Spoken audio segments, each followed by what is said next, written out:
Let's discuss procedure of arbitration now.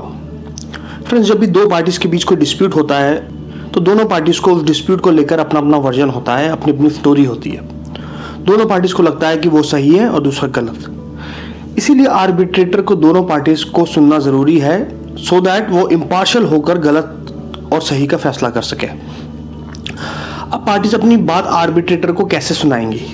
क्या वो arbitrator के सामने झगड़ना शुरू कर देंगे, अपने आर्ग्यूमेंट शुरू कर देंगे? Of course not. This is a proper procedure that parties has to follow.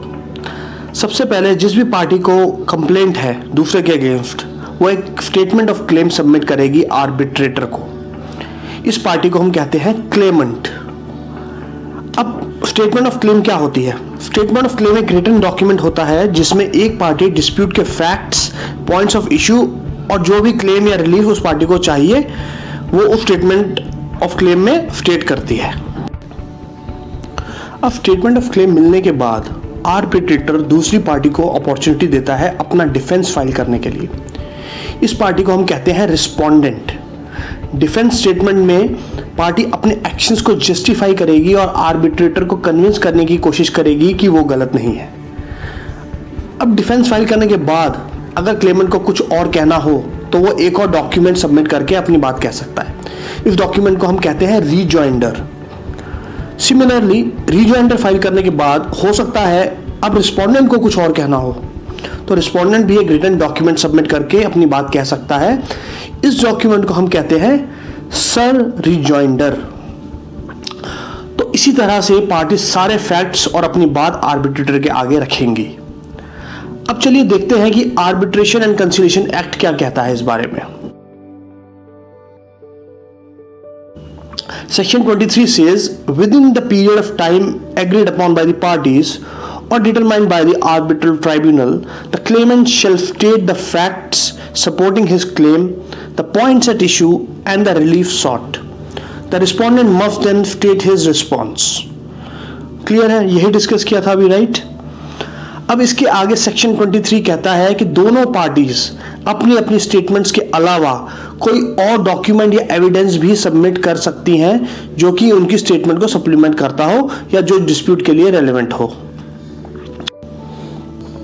फिर सेक्शन 23 कहता है कि पार्टीज आर्बिट्रेशन प्रोसीडिंग्स के दौरान कभी भी अपने क्लेम या डिफेंस को अमेंड कर सकती हैं या सप्लीमेंट कर सकती हैं। फॉर एग्जाम्पल, अगर क्लेमेंट ने इनिशियली रिस्पोंडेंट से 50,000 रुपए क्लेम किए थे तो वो बाद में इस क्लेम को अमेंड करके 60,000 भी कर सकता है या 40,000 भी कर सकता है या फिर कुछ नया क्लेम भी ऐड कर सकता है। सिमिलरली रिस्पोंडेंट भी अपने डिफेंस को मॉडिफाई या सप्लीमेंट कर सकता है। तो यहां तक दोनों पार्टीज ने अपनी अपनी स्टेटमेंट्स आर्बिट्रेटर को सबमिट कर दी हैं। इन स्टेटमेंट से आर्बिट्रेटर को डिस्प्यूट और पार्टीज के स्टैंड को समझने में आसानी होगी। अब सेकंड स्टेज आती है आर्बिट्रल प्रोसीडिंग्स की। सेक्शन 24 कहता है कि arbitral tribunal will have to decide on the mode of arbitration proceedings, यानी रिटन प्रोसीडिंग्स होंगी या ओरल प्रोसीडिंग्स होंगी। अब अगर पार्टीज ने पहले से ही आर्बिट्रेशन एग्रीमेंट में डिसाइड किया हुआ कि ओरल प्रोसीडिंग होगी या रिटन प्रोसीडिंग होगी तो आर्बिट्रल ट्राइब्यूनल को मोड ऑफ प्रोसीडिंग डिसाइड करने का कोई राइट नहीं होगा। आर्बिट्रल ट्राइब्यूनल को राइट तभी होगा जब पार्टीज ने मोड ऑफ आर्बिट्रेशन डिसाइड नहीं किया। सेक्शन 24 फर्दर सेज कि आर्बिट्रल ट्राइब्यूनल दोनों पार्टीज को ओरल हियरिंग या किसी भी तरह की इंस्पेक्शन का सफिशिएंट एडवांस नोटिस देगी।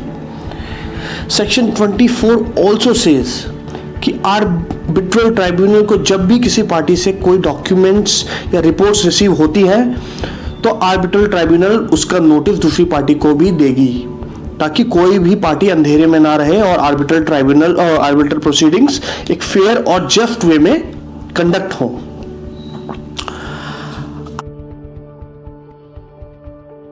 Section 5 deals with default of A party.